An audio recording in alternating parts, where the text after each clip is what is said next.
Every time I sneeze, some arsehole in the room goes, do you know the sensation of a sneeze is 1/8 of an orgasm? I don't know if you've heard this myth, but that's what people say. That's why when I'm fucking a chick, I keep a bit of pepper on the bedside table. And as I'm coming, I chuck it in her face.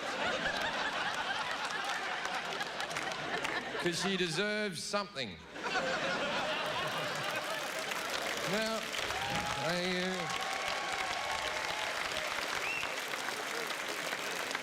I used to, for a while, date Michael Phelps' ex-girlfriend. And that sounds like a joke, but it's true. I dated Michael Phelps' ex-girlfriend. And I'll tell you something about fucking Michael Phelps' ex-girlfriend. You put no effort in, because no matter how good you think you're fucking her, you're not fucking her as good as the greatest Olympian that's ever lived. This guy's 6'8", has size 20 feet and holds his breath for a living, right? He burns 10,000 calories a day. You know he's just fucking her and drinking Red Bull and eating chocolate bars. And I'm there coughing cigarette phlegm up on her back.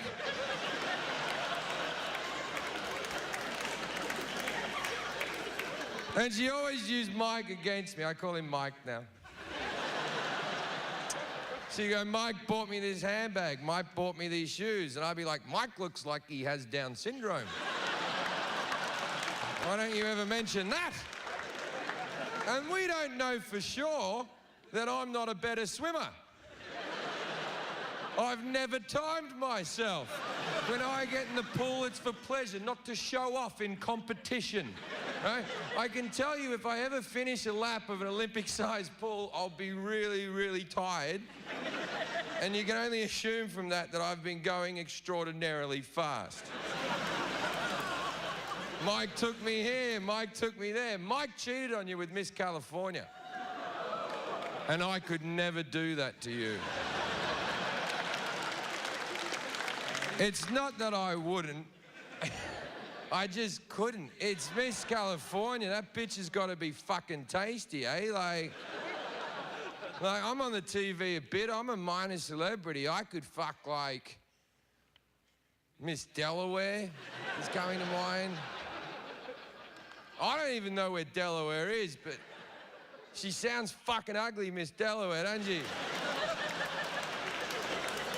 But I've got a girlfriend now. She's in the room. I got a girlfriend. She's moved into the house. A serious relationship. I'll tell you what I've been doing with the last 12 years of my life.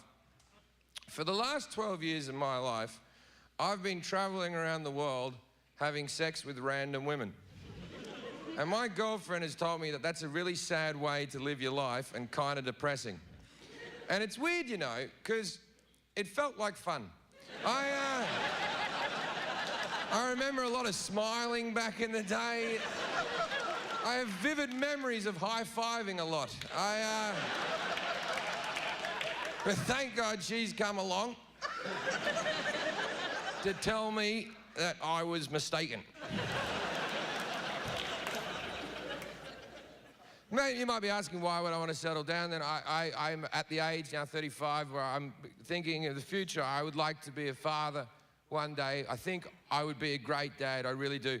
I just don't think I'd be a good husband, and there's a problem. Because you can't just like meet a woman, marry her, get her pregnant, she has the child, and then you divorce her in the first year. That's automatic bad dad territory. It doesn't matter how many ball games you take, little cunt, to, you're a bad fucking dad. So I think the only way out for me is to like meet a woman, marry her, get her pregnant, she has the child, and then if she could die, that would really help me out, because your kid couldn't hate you then, because I'm doing my best, your mum's dead, you know. But I've looked into it, and not as easy as you might think. It turns out that terminally ill women don't want to get pregnant. They're all about them and what they're up to and their issues.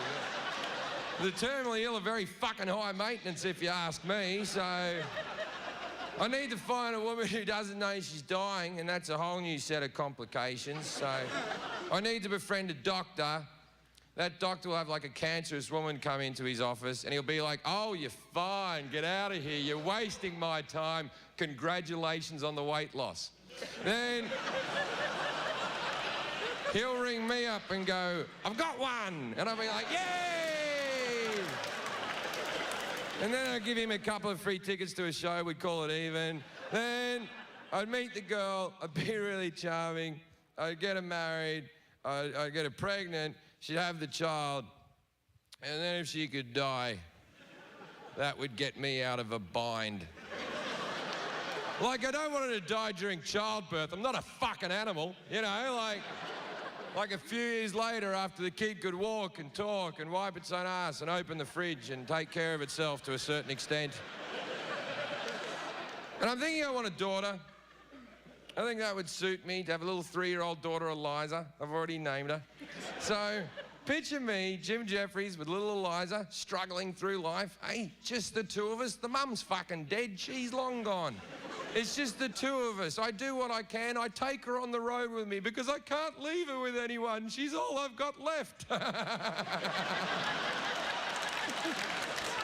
I'm fucking adorable. There isn't a woman in this room that doesn't want to suck that guy's cock. That's about as sexy as I get, with the dead fucking wife raising a little girl.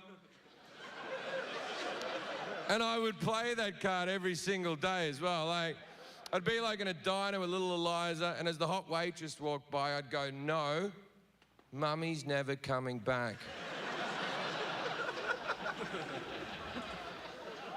Then when the waitress came up, I go, no, no, no, nothing for me, thank you so much.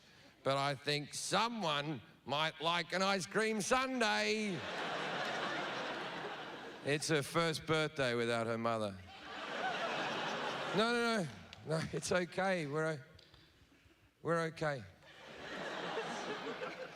Sometimes I think she takes care of me.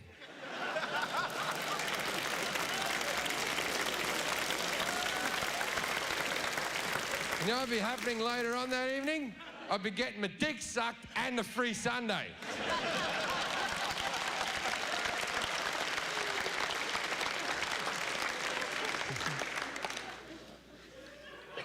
And I'd raise that kid good too.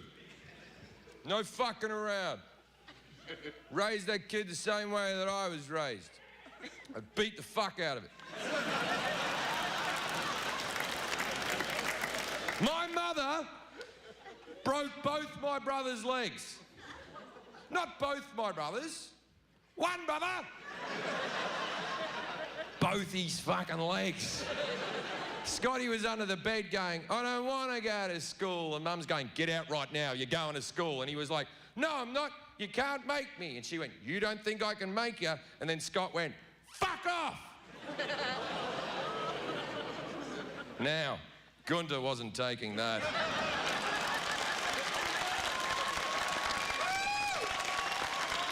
She reached under, grabbed him by the shirt, pulled him backwards, yanked him upwards so his shins shattered against the bed frame and the floor.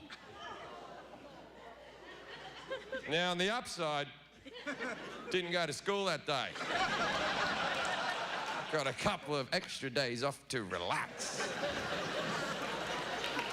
Fucking soft. You're soft people, I'm telling you. You just keep this self-esteem and giving every child a fucking medal if it runs a race. And there are two fucking lots of people in this world, winners and fucking losers, right? You might not be a winner at everything, you might not be a loser at everything, but you won't find out what the fuck you're good at if they tell you you're fucking good at everything. Right? See, you here in America are the most powerful country that's ever been.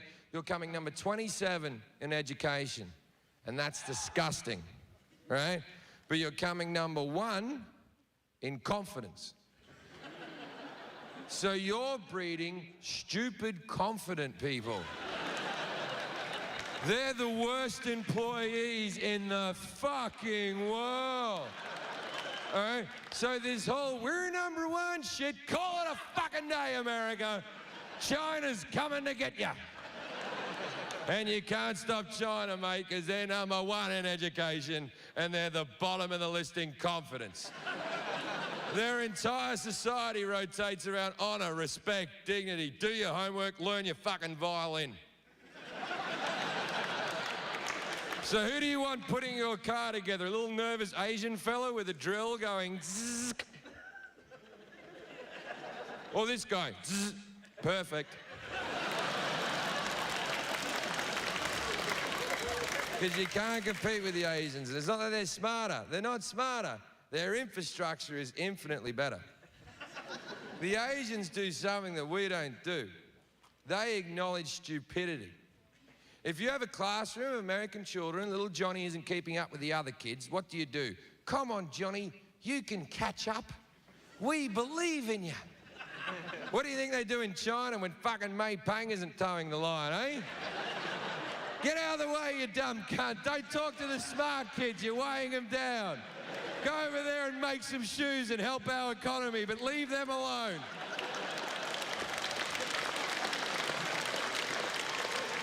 You don't acknowledge stupidity and I can fucking prove it. We have 1,000 people in the room. By a show of hands, don't do it ironically. Don't do this sarcastically. Only do this if you truly believe it. Put up your hand if you truly believe you have a stupid child at home.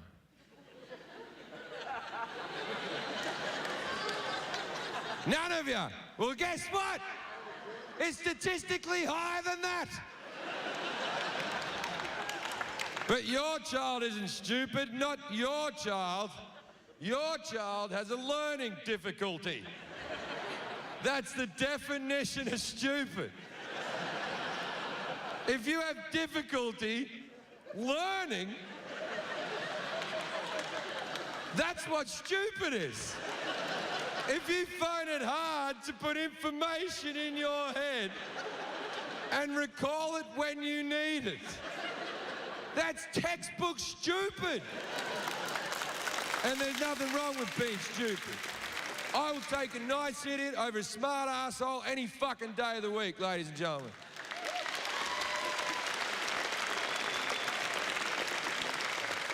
But let's just acknowledge these people. You know, now I've given you a good point. Many of you are thinking, maybe our kid is a dumb cunt. You're picturing him in his little league game, he's in the outfield digging a hole with a stick.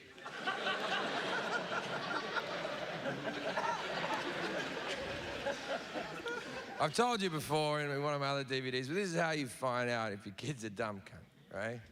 Are you a dumb cunt? Is your wife or your husband a dumb cunt? Guess what your kids are? Your kids are dumb cunts just like you, except they'll achieve even less. Now, don't be upset by this information if you're indeed a dumb cunt with your dumb cunt spouse, and your dumb cunt kids, and your dumb cunt family, with your dumb cunt friends. Because society's very accommodating to dumb cunts. In fact, there are places where you and your dumb cunt family can go once a week and meet other dumb cunt families, and you can sing songs. And it's called the church. And they've never turned away a group of dumb cunts. The church loves dumb cunts. Doesn't like the smart, what with their constant questions. Smart are always asking questions, and that's like fucking cancer to religion. See, I became an atheist when I was 15 years old. I remember there was an exact moment. I was digging a hole with a stick. And Now, if you've just recently become an atheist, try to be cool about it, right? Because, especially in this country, people use atheism almost like its own religion, right? Because when you become an atheist, you're very angry because you've been fed so many lies that you become angry, right? So try to be what I call a good atheist. I used to be a bad atheist, right? Like, for example, I didn't go to a friend's wedding once because it was in a church, because I wouldn't set foot in a church, right? And then, like, I couldn't go to parties because I always end up in a corner with a Christian going, "You're a fucking idiot," right? And that's no way to live your life, you know? So, you know what? You gotta live and let live in this world.